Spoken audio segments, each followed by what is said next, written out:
جس لمحے تم محبت کی تلاش کا سفر شروع کرتے ہو، تمہارا ظاہر اور باطن تبدیلی کے عمر سے گزرنا شروع ہو جاتا ہے۔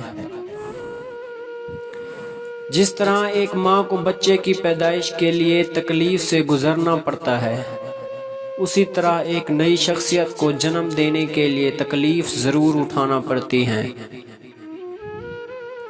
صبر یہ ہے کہ جب تم کانٹے کو دیکھو تو تمہیں پھول بھی دکھائی دیں۔ زندگی میں کچھ بھی ہو جائے، زندگی کتنی ہی دشوار کیوں نہ لگنے لگے، مایوس کبھی مت ہونا۔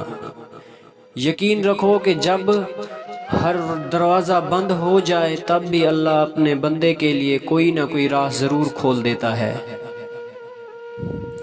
یاد رکھو، صرف دوسرے انسان کے دل میں ہی تم اپنا درست عکس دیکھ سکتے ہو۔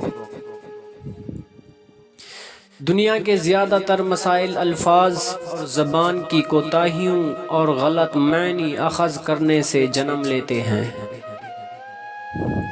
عقل اور دل دو مختلف چیزیں ہیں۔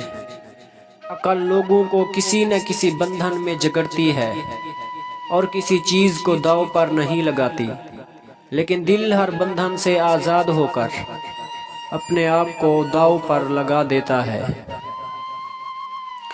تم کائنات کی ہر شے اور ہر شخص میں خدا کی نشانیاں دیکھ سکتے ہو، کیونکہ خدا صرف مسجد تک محدود نہیں ہے۔ قرآن پڑھنے والا ہر شخص قرآن کو اپنے فہم و درک کی گہرائی کے مطابق ہی سمجھ پاتا ہے۔ سچائی کا راستہ دراصل دل کا راستہ ہے، دماغ کا نہیں۔ اس لیے اپنے دل کو اپنا اولین مرشد بناؤ، عقل کو نہیں۔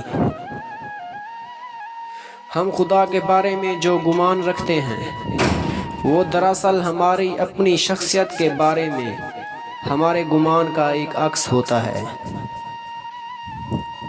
ایک سچا مرشد کبھی تمہیں اپنی ذات کا اسیر بنانے کی کوشش نہیں کرے گا، اور نہ ہی اپنے نفس کے لیے تم سے تابع داری اور تعریف توصیف کا تقاضا کرے گا۔